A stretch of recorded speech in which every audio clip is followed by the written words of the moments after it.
रामचरण जी एक छोटे से शहर में एक सरकारी दफ्तर में क्लर्क थे। एकदम ईमानदार, कर्मठ और उसूलों के पक्के। दफ्तर के बाकी कर्मचारी घूसखोर, लालची किस्म के थे। काम के लिए आने वाले सभी लोगों से रिश्वत लेते थे। रामचरण जी के घर में उनकी पत्नी राधा और उनके दो पुत्र अभिषेक और गौरव थे। दोनों पढ़ने में बहुत तेज थे। रामचरण जी उन्हें पढ़ा लिखा कर अफसर बनाना चाहते थे, इसलिए दफ्तर से घर आते ही दोनों को पढ़ाने बैठ जाते थे। एक दिन रामचरण जी के दफ्तर में छुट्टी थी। पूरे घर वालों ने उस दिन सफाई करने की ठान ली। बहुत दिनों से घर में अच्छे से सफाई नहीं हुई थी। सभी को काम बांट दिए गए। जैसे राधा को रसोई साफ करनी थी, दोनों बेटों और रामचरण जी को बेडरूम और ड्राइंग रूम साफ करना था।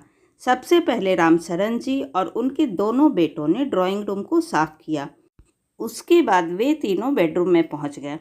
सफाई करते करते रामचरण जी ने बड़ा सा लकड़ी का बक्सा निकाला, उसे साफ किया। यह देखकर अभिषेक ने पूछा, पापा इसमें क्या है? यह सुनकर रामचरण जी ने कहा, कुछ नहीं बेटे, बस ऐसे ही कुछ पुराना सामान है। तब गौरव बोला, पापा खोलो ना इसे, हमें भी दिखाओ क्या है इसमें। रामचरण जी ने गुस्सा होते हुए कहा, तुम्हें कहा ना इसमें पुराना सामान है, जब तुम बड़े हो जाओगे तब तुम्हें यह मिल जाएगा, देखते रहना, अभी नहीं। अभिषेक बोला, पापा क्या आपने इसमें कोई खजाना छिपा रखा है? गौरव ने भी उसकी बात का समर्थन करते हुए कहा, हाँ पापा, मुझे लगता है आपने हमसे छिपाकर पैसा रख रखा है और हम इतनी गरीबी में ज़िंदगी गुजार रहे हैं। रामचरण जी को गुस्सा तो आ रहा था, लेकिन उन्होंने समझाते हुए कहा, नहीं बेटा, ऐसी बात नहीं है, मैंने तुमसे कुछ नहीं छुपा रखा। वैसे इसमें पैसे नहीं हैं, मेरा यकीन करो। शोर सुनकर राधा जी रसोई से बाहर आ गई। अरे क्या हुआ, इतना शोर क्यों मचा रखा है? तब तक दोनों बच्चे गुस्सा होकर बाहर निकल जाते हैं। राधा जी के पूछने पर रामचरण जी उन्हें बक्से के बारे में बताते हैं। राधा जी बोली, तो आप बक्सा खोलकर दिखा देते। रामचरण जी ने समझाते हुए कहा, बच्चों को अपने पिता की बात पर भरोसा होना चाहिए। अब तो ये समझो, ये बक्सा नहीं तिजोरी है, और खबरदार जो तुमने इसके बारे में उन दोनों से कोई बात की। दोनों मिलकर सफाई करने लगे। दोनों बच्चे शाम को घर वापस आते हैं। दोनों गुस्सा थे। अगले दिन से जैसे दुनिया ही बदल गई। दोनों कल तक जहाँ अपने माता पिता की इज्जत करते थे, वहाँ आज दोनों नफरत करने लगे। अभिषेक और गौरव को लगने लगा कि उसके पिता बहुत सारी दौलत जमा कर रखी है और हमेशा गरीबी का रोना रोकर उन्हें हर चीज़ के लिए मना कर देते हैं। वे बेचारे ये सोचकर कि पापा ईमानदार हैं, रिश्वत नहीं लेते, लेकिन उनके पापा ने तो बहुत पैसा दबा कर रख रखा है। सुबह दोनों स्कूल चले जाते हैं, लेकिन वहाँ भी उनका पढ़ाई में मन नहीं लगता। इधर रामचरण जी भी जब ऑफिस पहुँचते हैं तो उनका काम में मन नहीं लगता। राधा जी भी बेमन से घर का काम निपटा रही थी। पूरे घर का माहौल बदल गया था। दोपहर को दोनों बच्चे घर आते हैं। रास्ते में उन्होंने प्लान बनाया था कि घर जाकर सबसे पहले उस बक्से की चाबी ढूंढेंगे। घर आकर उन्होंने राधा जी से भी ढंग से बात नहीं की। खाना खाकर अपने कमरे में चले गए। कुछ देर बाद राधा जी घर का सामान लेने बाजार गई। उनके जाते ही दोनों ने चाबी ढूंढना शुरू कर दिया। पूरा घर छान मारा, लेकिन उन्हें कहीं भी उस बड़े से ताले की चाबी नहीं मिली। फिर गौरव ने एक हथौड़ी लेकर ताला तोड़ना शुरू कर दिया, लेकिन पुराने ज़माने का ताला था जो कि बहुत मजबूत था। वह टस से मस ना हुआ। दोनों थक हार कर बैठ गए और मम्मी के आने से पहले सब कुछ पहले जैसा कर दिया। शाम को रामचरण जी आए। वे बच्चों को पढ़ाने बैठे, लेकिन दोनों ने पढ़ने से मना कर दिया। रामचरण जी ने सोचा, बच्चे नाराज़ हैं, कुछ दिनों में मान जाएंगे। इसी तरह कुछ समय बीत गया, लेकिन दोनों बच्चों का गुस्सा कम होने के बजाय बढ़ता ही जा रहा था। अब वे दोनों नए कपड़ों, खिलौनों के लिए जिद करने लगे।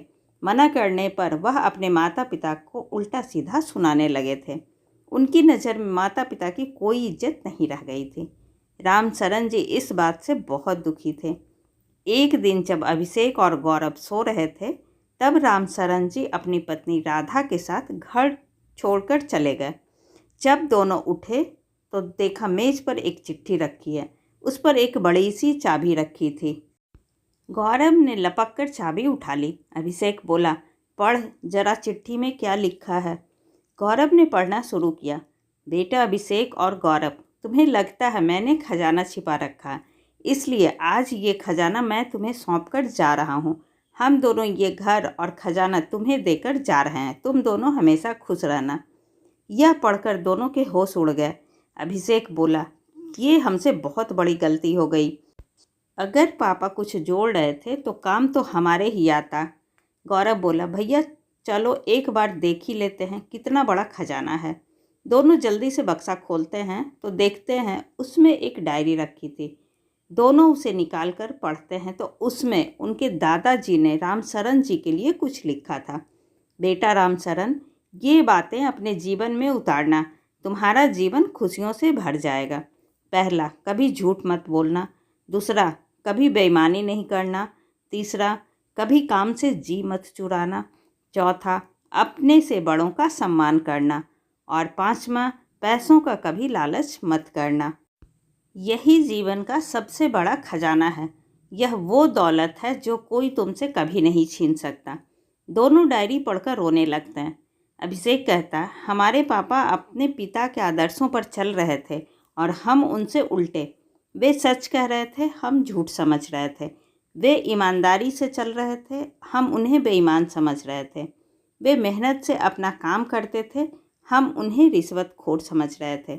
उन्होंने कभी पैसों का लालच नहीं किया, लेकिन हम इतने लालची हैं कि पैसों के लिए माता पिता को खो दिया है। वे अपने से बड़ों का सम्मान करते थे, हमने उनका कितना अपमान किया कि वे घर छोड़कर चले गए। दोनों सब कुछ छोड़कर माता पिता को ढूंढने के लिए चलने की तैयारी करते हैं।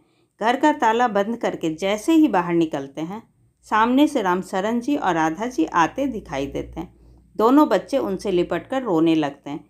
रामशरण जी कहते हैं, बेटा तुम्हें सही रास्ते पर लाने के लिए ही हम चले गए थे। दोनों उनके पैरों में गिरकर माफ़ी मांगने लगते हैं और उस दिन से दोनों माता पिता की सेवा करने लगते हैं।